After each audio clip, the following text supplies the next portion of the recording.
Hello दोस्त, कैसे हो आप सभी। आई होप आप सभी अच्छे होंगे और अपनी लाइफ में कुछ ना कुछ जरूर ढंग का कर रहे होंगे। आज हम आपसे बात करने वाले हैं चाइना के बारे में। चाइना ने अपने एजुकेशन सिस्टम से वेस्टर्न एजुकेशन को निकाल करके फेंक दिया है पूरी तरह से। टाटा बाय बाय, खत्म। यानी कि कोई इज्जत ही नहीं है वेस्टर्न एजुकेशन की चाइना में। उन्होंने कहा है खत्म कर रहे हैं हम। अब हमारे किंडरगार्टन में, आपके प्राइमरी में एंड सेकेंडरी में वेस्टर्न एजुकेशन नहीं सिखाया जाएगा, क्योंकि यही वो टाइम पीरियड है जहां बच्चे का माइंड ग्रो होता है, जहां पर बच्चा क्रिटिकल थिंकिंग सोच सकता है, उसकी क्रिएटिव थिंकिंग उसके अंदर आ सकती है, यानी कि बच्चे का माइंडसेट ग्रो हो सकता है। इसी टाइम पर बच्चे को कैप्चर करना जरूरी हो गया। किसी टाइम पर उसको वो चीज़ें सिखाई जाए जो हमारे लिए हो, जो चाइना के लिए अच्छा हो, वही चीज़ सिखाई जाए उनको। और इसी के लिए, क्योंकि आपको पता होगा ये फैक्ट कि 4 साल तक बच्चा जितना सीखता है उतना फिर अपनी पूरी जिंदगी में सीखता है, यानी कि 50% वो 4 साल तक सीख चुका होता है। तो उसका जो ये टाइम पीरियड है उसको वही चीज़ पढ़ाया जाए, वही चीज़ सिखाया जाए जो चाइना के रिगार्डिंग, जहाँ पर बच्चे को कुछ सोच ना सके, बच्चा बस एक रेस में लगा दिया जाए कि ये चीज़ है, बच्चे की सोचने की क्रिटिकल थिंकिंग खत्म कर दिया जाए। कहीं अगर उसने कुछ चीज़ें पढ़ लिया या सोच लिया या अलग चीज़ें देख लिया, तो उसके माइंड में कभी ये ना आता है कि ये क्यों हो रहा है, या हम ये क्यों कर रहे हैं, या मेरे पेरेंट्स ये क्यों कर रहे थे, दादा ये क्यों कर रहे थे, या सरकार जो कर रही है दूसरा सही कर रही है या गलत कर रही है। इस तरह की क्रिटिकल थिंकिंग उसके अंदर कहीं ना आ जाए, तो उसके अंदर क्वेश्चनिंग आए ही ना, वो क्वेश्चन करने के लायक ही ना रहे। उसके लिए एजुकेशन सिस्टम को ही बदलना जरूरी था, और इसीलिए शी जिनपिंग ने यह फैसला लिया कि कहीं कोई ऐसा ना हो जाए कि कुछ रेवोल्यूशनरी आ जाए कि पापा पापा मुझको स्टीव जॉब्स बनना है। मैंने चुप कर बुड़बक, स्टीव जॉब्स कौन था? कुछ नहीं था। बिल गेट्स बनना है? बिल गेट्स कौन था? बनना चाइनीज, चाइना में देखो, अपने देश के लिए कुछ देखो, अपने देश का देखो। ये सब ससुरे बुड़बक है, उनको क्या पता। इस तरह की मतलब सिचुएशन लाने की कोशिश किया जा रहा है, और इससे इफेक्ट कौन हो रहा है? 240 मिलियन स्टूडेंट्स, 240 मिलियन बच्चे जो इस समय इस एजुकेशन में आ रहे हैं, या इससे आने वाली पीढ़ी दर पीढ़ी, पीढ़ी दर पीढ़ी, अब उस तरह का सोच डेवलप किया जा रहा है कि मतलब वो चीज़ें आ ही ना सकें वो, क्योंकि आपके पास ऑप्शन ही खत्म कर दिए जा रहे हैं ना, कि कुछ और भी आप सोच सकते हो या कुछ और भी चीज़ें होनी चाहिए, क्योंकि आप जो सीखोगे वही आप सोचोगे, वही आपकी सोच बनेगी, वही आपकी थिंकिंग प्रोसेस बन जाएगी। तो एग्जैक्टली बैन क्या हुआ है चाइना में? तो एग्जैक्टली बैन हुआ है cultural, economic, political ideas from western democracies and Japan. यानी कि वेस्टर्न से जो भी आपके कल्चरल हो, पॉलिटिकल हो, आइडियाज जो आ रहे हैं, या फिर टेक्नोलॉजी वाले आइडियाज ही क्यों ना हो, वेस्टर्न से जो चीज़ें आ रही हैं उसको बैन किया जा रहा है। तो देखो क्या पढ़ाया जाएगा, किस चीज़ को बैन नहीं किया गया है। तो ना आपका एलिजेब्रा बैन किया गया, एलिजेब्रा पढ़ाया जाएगा, आपको फिजिक्स पढ़ाया जाएगा, आपको केमिस्ट्री भी पढ़ाई जाएगी, आपको मैथ भी पढ़ाया जाएगा, आपको बायो भी पढ़ाया जाएगा, आपको चाइनीज लैंग्वेज भी पढ़ाया जाएगा। क्या बैन किया गया है, क्या नहीं पढ़ाया जाएगा आपको?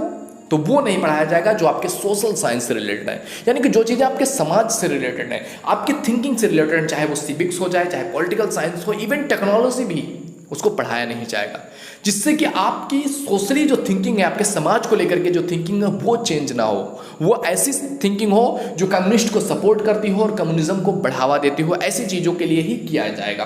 तो देखो अब ये पढ़ा क्या रहे हैं, यानी कि जो भी चीज़ें अब आपको चाइना में पढ़ाया जाएगा वो क्या होगा? तो वो होगा सिंपली आप कह सकते हो Xi Jinping thought for communism. C Jinping का थॉट फॉर न्यू एरा, इस नए एरा के लिए सी जिनपिंग ने क्या थॉट रखा हुआ है, सी जिनपिंग की ये थॉट प्रोसेस है बेसिकली। और जब आप एक ऐसे लीडर हो जहां पर आपकी थॉट प्रोसेस लोगों तक पहुंच रही है, तो आप क्या करोगे? आप वही करोगे ना जहां पर आपकी पढ़ाई होगी, आपका नाम होगा, आप ही सब कुछ होंगे, यानी कि आप जो करोगे वो सब कुछ अच्छा होगा। यानी कि जो भी हो रहा है, जो भी आज तक हिस्ट्री में हुआ, या जो अभी समाज में हो रहा है, या पॉलिटिकल एरियाज में जो हो रहा है, जो भी चीज़ें टेक्नोलॉजी में हो रही है, उसमें या तो मैं डायरेक्टली इन्वॉल्व हूँ या फिर ये मेरे द्वारा ही किया जा रहा है। इस तरह के थॉट प्रोसेस आप लाने की कोशिश करोगे कि मतलब किसका जिम्मेदार कौन है? मैं हूं भैया, और कौन है?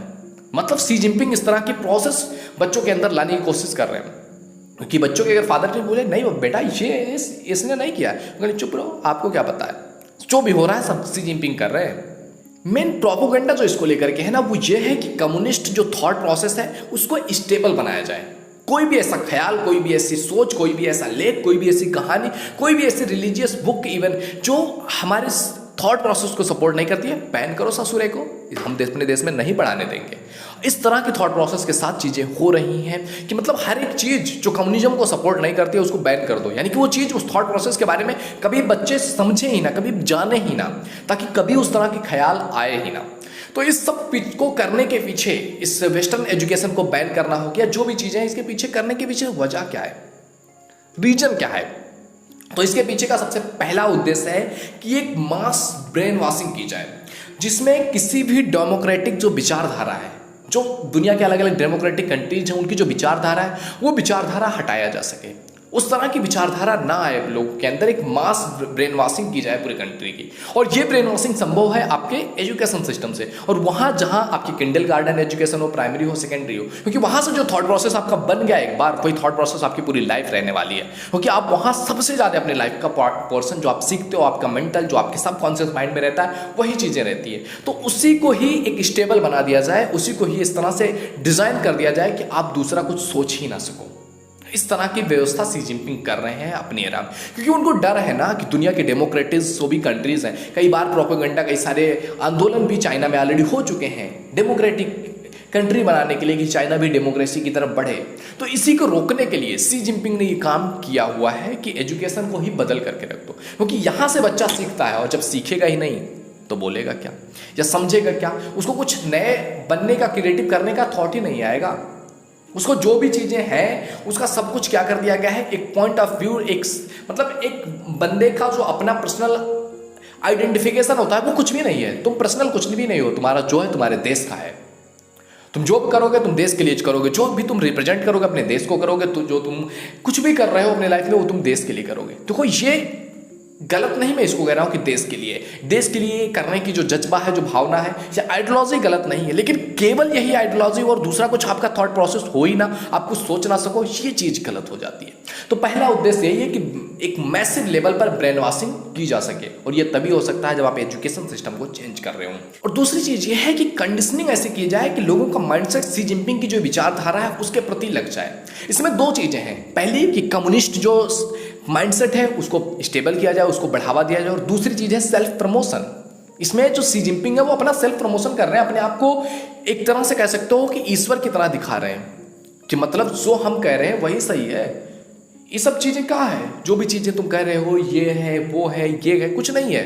दुनिया सब बेवकूफ़ है, हम ही सबसे अच्छे हैं। हमारी जो विचारधारा है, मतलब एक तरह से क्या कह सकते हो कि नेशन को सी जिनपिंग का पर्यायवाची बना दिया जाए, कि नेशन मतलब सी जिनपिंग मतलब नेशन, यानी कि हम कभी उसके तरफ गलत सोच भी ना सकें। जिससे क्या होता है, वो मतलब एक तरह से थॉट प्रोसेस बनाने की कोशिश कर रहे हैं। ये सबको देख रहे हो, तो अमेरिका की बात कर रहे हो डेमोक्रेसी में, इस ससुरे 5 साल में अपना नेता बदल लेते हैं। उनका मतलब एक आदमी अच्छा है ये नहीं है जो देश को चला सके। ये सब चूतिए हैं, इनको 5 साल में बदलना पड़ता है, कोई और आकर के देखे, कोई और अच्छा काम करा सके। हमको देखो, एक आदमी आया, जब तक ना मर जाए तब तक हम ही शासन करते हैं, हम ही चलाते हैं, और देखो हम किस तरह से आगे बढ़ रहे हैं।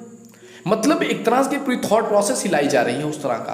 और ये करने के पीछे सी जिनपिंग का प्रोसेस है कि अपने आप को उस लेवल का पहुंचा दिया जहां पर गॉड, अगर आप पहले के तानाशाहों को देखोगे, जितने भी राजा, आप चाहे पुराने समय के राजाओं को देख लो उठा करके, वो क्या करते थे, हम देवता हैं। राजा को क्या माना जाता था, ईश्वर का पुत्र। यानी कि इस तरह से लोगों के माइंड में उस चीज़ को डेवलप कर दो कि वो कभी आपके खिलाफ सोच भी ना सके सपने में, वो आपको ईश्वर मान लेंगे और ईश्वर के खिलाफ सोचेंगे नहीं, कि ईश्वर गलत कर ही नहीं सकता, जो करेगा अच्छा करेगा। तो इस तरह का माइंडसेट डेवलप किया जा रहा है। एंड थर्ड चीज़ है कि बुक्स जो अभी तक रिकमेंड हो रही थी कि बिल गेट्स की बुक पढ़नी है, स्टीव जॉब्स की बुक पढ़नी है, आप कहते हैं हटाओ इनको कुछ नहीं पढ़ना है। इन सब चूतियों को पढ़ के कोई फायदा नहीं है। बिल गेट्स को पढ़ लो, जो अपनी पत्नी को नहीं संभाल सकता, अपने घर को नहीं संभाल सकता, इनको पढ़ के क्या फायदा, हटाओ इन सबको। अब क्या होगा, जो भी होगा सब सी जिनपिंग जो सोच रहा है, जो थॉट प्रोसेस है, वही सब होगा। यानी कि जो भी आपके रिलीजियस बुक्स हैं उनको भी इवन हटा दिया जाएगा, अगर वो कम्युनिस्ट को सपोर्ट नहीं कर रहे हैं तो। यानी कि जो भी होगा सब कुछ क्या होगा, कम्युनिज्म को सपोर्ट करने वाला ही होगा। इस तरह के थॉट प्रोसेस सी जिनपिंग लेकर के आ रहे हैं लोगों के अंदर। तो देखो, अगर हम एजुकेशन सिस्टम की बात करें तो 3 तरह की एजुकेशन सिस्टम होता है, ये समझना आपके लिए बहुत जरूरी है। सबसे पहला हो गया आपका पुअर एजुकेशन सिस्टम, सेकंड हो गया आपका responsible education system, and third है आपका manipulative education system. Poor education system क्या होता है, जिसमें मार्क्स को वैल्यू दिया जाता है, मार्क्स, रट्टा, रेस, लग जाओ बेटा, क्रिएटिव थिंकिंग, सोच आ रहा है, अबे कुछ नहीं, लग जाओ, रट लो इसको, ये चीज़ है, ये रेस है, इसमें तुम्हें कुछ सोच में आ रहा है, कुछ करना है, कुछ क्रिएटिव, नहीं, ये रेस है बेटा, पहले पढ़ लो, इस चीज़ में लगा लो ध्यान। मतलब इस तरह की जो थिंकिंग, जहाँ पर आपके थॉट की, आपके विजन्स की, आपको कुछ नया करने के लिए प्रोत्साहन ना मिल रहा, आपको एक रेस में लगा दिया जाए, तो यानी कि एक वेल ट्रेंड, कि आपको एक चीज करने के लिए ट्रेन कर दिया गया, आप वो करोगे, आप बेस्ट उसमें करोगे, आपको बस ट्रेन कर दिया गया है, 1 2 3 पॉइंट दे दिया गया, ये तुम्हें करना, तुम उसमें लग जाओगे। इस तरह से ट्रेंड किया जाए। और ये भी एक तरह से क्या हो रहा है कि एक आइडियोलॉजी लाई जा रही है जहां पर एक अंधभक्तों की तरह फॉलो करवाया जाएगा। एक ट्रेंड कोई भी चीज हो, अगर वो आपका ट्रेंड हो और आपकी थॉट प्रोसेस उसमें कुछ नहीं लग रही है, यानी कि अपने आप से कुछ नहीं हो, एक सिस्टम बना दिया गया, तुम उसी में काम कर रहे हो, तो वो चीजें भी क्या हो रही है, बहुत घातक हो रही है। ये सिंबल है पुअर एजुकेशन का। एंड सेकंड आता है आपका रिस्पॉन्सिबल एजुकेशन, जहां आपके थॉट की, आपकी थिंकिंग की, आपकी इंडिविजुअलिटी की, आपके रुचि की, आपके इंटरेस्ट की, आप कुछ नया कर सकते हो, नए इनोवेशन की प्रोत्साहन मिलता हो, और उसको करने के लिए लोग सपोर्ट करते हो, आपका समाज सपोर्ट करता हो, आपकी एजुकेशन सिस्टम सपोर्ट करती हो। तो इस तरह के एजुकेशन को कहते हैं responsible education. And third type आता है आपका मोनोपोलेटिव एजुकेशन सिस्टम, जो कि कम्युनिस्ट कंट्रीज में होता है, जहां डिक्टेटरशिप में ये चीज़ें होती हैं। क्या कि वही पढ़ाया जाएगा जो गवर्नमेंट कहेगी, जिस चीज़ को बढ़ावा दिया जाएगा, जो बुक्स गवर्नमेंट रिकमेंड करेगी वही चीज़ किया जाएगा, जो मूवीज, इवन जो आपके कार्टून्स हैं वो भी वही होंगे जो गवर्नमेंट कहेगी, जो गवर्नमेंट सपोर्ट करेगी, इवन वही चीज़ें दिखाई जा सकती हैं। तो इस तरह से जो इस समय चाइना जिस वे में बढ़ रहा है, वो कह रहा है कि मतलब हमारे जो बच्चे हैं या आने वाली जनरेशन है, ये कहीं डेमोक्रेसी की डिमांड ना कर ले। तो इस डिमांड को ख़त्म करने के लिए ही इस तरह का प्रोसेस लाया जा रहा है कि बच्चों को शुरुआत से ही इस तरह से बना दिया जाए कि वो सोच ही ना सकें, उनके अंदर क्रिएटिव थिंकिंग ही ना हो। तुमको रिवोल्यूशनरी बनना है बेटा, जाओगे कौड़ी के भाव। देखियो ना अलीबाबा वाला लोंडा जो बैठा हुआ है अभी, अलीबाबा के साथ क्या हुआ आपने देखा होगा। अलीबाबा की रिपोर्ट्स, कितने दिनों से अलीबाबा गायब है, एक कमरे में बंद है, कुछ पता नहीं है उनकी लाइफ में क्या होने वाला है। तो चाइना इस तरफ बढ़ रहा है कम्युनिस्ट की तरफ कि कहीं डेमोक्रेसी ना आ जाए। इसको ख़त्म करने के लिए, इसको स्टेबल बनाए रखने के लिए जो है कम्युनिज्म को इस तरह की भावनाएं लाई जा रही है, और एजुकेशन सिस्टम में ये चीज़ बदलाव लाया गया है। अब आप बताओ ये चीज़ सही है या गलत है, ये कैसे सही हो सकती है, बट आप अपना पॉइंट ऑफ व्यू भी रख सकते हो कमेंट में। अगर आपके और भी कोई क्वेश्चन है, इंस्टाग्राम की आईडी आपको दिख रही है, जाकर के इस पर DM आप कर सकते हो। ओके, मिलते हैं आपसे अगले वीडियो में, तब तक के लिए जय हिंद, जय Bharat, thank you, bye bye.